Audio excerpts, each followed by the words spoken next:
को लेकर भी अब चर्चा तेज हो रही है। FRRO से भी ATS संपर्क साध सकती है। तो ATS आज फिर सीमा हैदर से पूछताछ करने वाली है। और इससे इतर अगर हम सीमा हैदर को पाकिस्तान भेजने का जिक्र करें तो सीमा को पाकिस्तान भेजने के लिए FRRO के संपर्क में भी ATS बातचीत कर सकती है।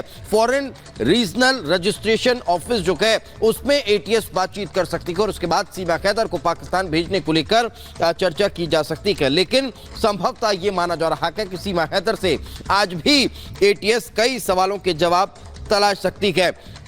तो पाकिस्तान से आई सीमा सवालों के घेरे में लगातार घिरती नजर आ रही है। यूपी ATS ने अभी तक लगभग 2 से 3 दौर की जो बातचीत है, पूछताछ है, उसमें कई खुलासे किए हैं।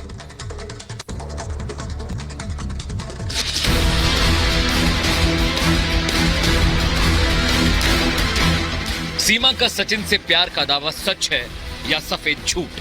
क्या सीमा प्यार के लिए पाकिस्तान छोड़कर आई या फिर किसी खास मकसद से भारत आई? इन सवालों का जवाब 3 दिन से यूपी ATS तलाश रही है। 3 दिन तक सीमा से पूछताछ की गई, जिसमें सीमा ने सचिन से दोस्ती और नेपाल के रास्ते भारत आने को लेकर कई राज उगले। सीमा से पूछताछ के बाद यूपी पुलिस का दावा है कि सीमा और सचिन 2020 में PUBG के जरिए एक दूसरे के संपर्क में आए। 15 दिन गेम खेलने के बाद व्हाट्सएप पर नंबर शेयर कर एक दूसरे से बात करने लगे।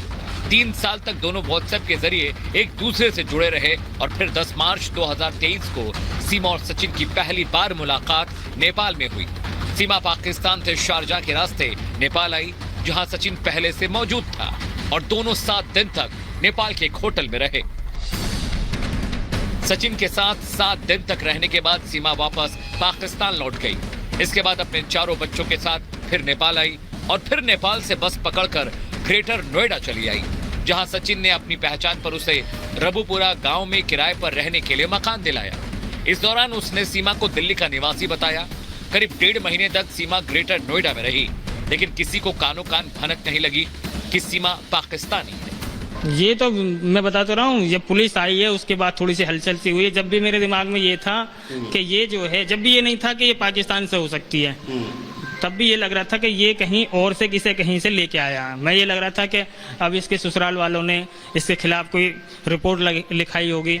सीमा के मकान मालिक भी हैरान हैं, लेकिन अब उसकी सच्चाई परत दर परत सामने आने लगी है। जांच एजेंसियों ने सीमा का सोशल मीडिया अकाउंट खंगाला है, जिससे एक और बड़ा खुलासा हुआ।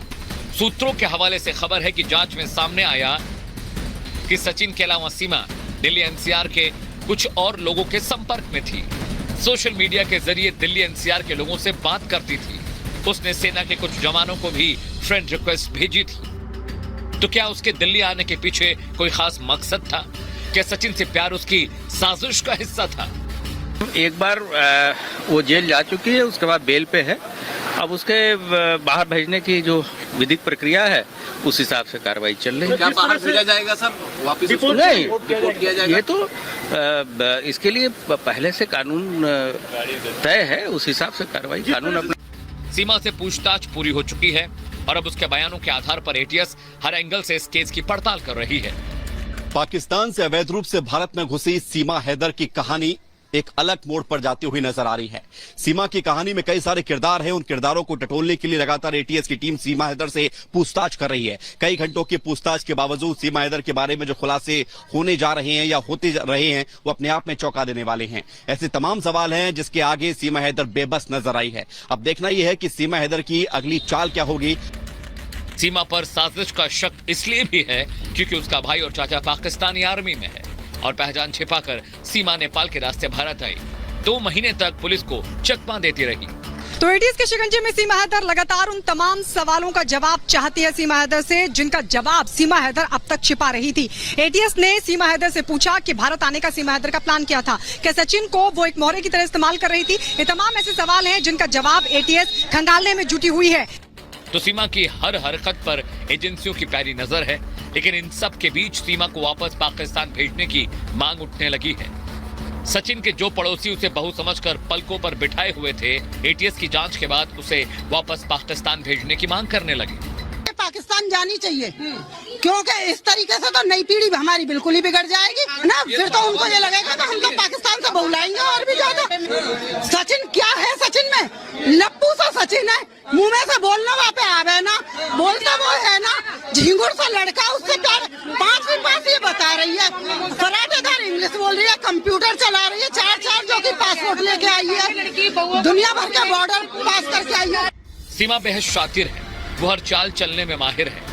ऐसे में उससे सच उगलवाना जांच एजेंसियों के लिए बड़ी चुनौती है। हालांकि एटीएस ने प्रारंभिक जांच पूरी कर ली है। 3 दिन तक लगातार सीमा और सचिन से पूछताछ हुई, लेकिन अब सवाल है कि पूछताछ में अब तक क्या सुराग मिला। सीमा को भारत भेजना क्या पाकिस्तान की साजिश है?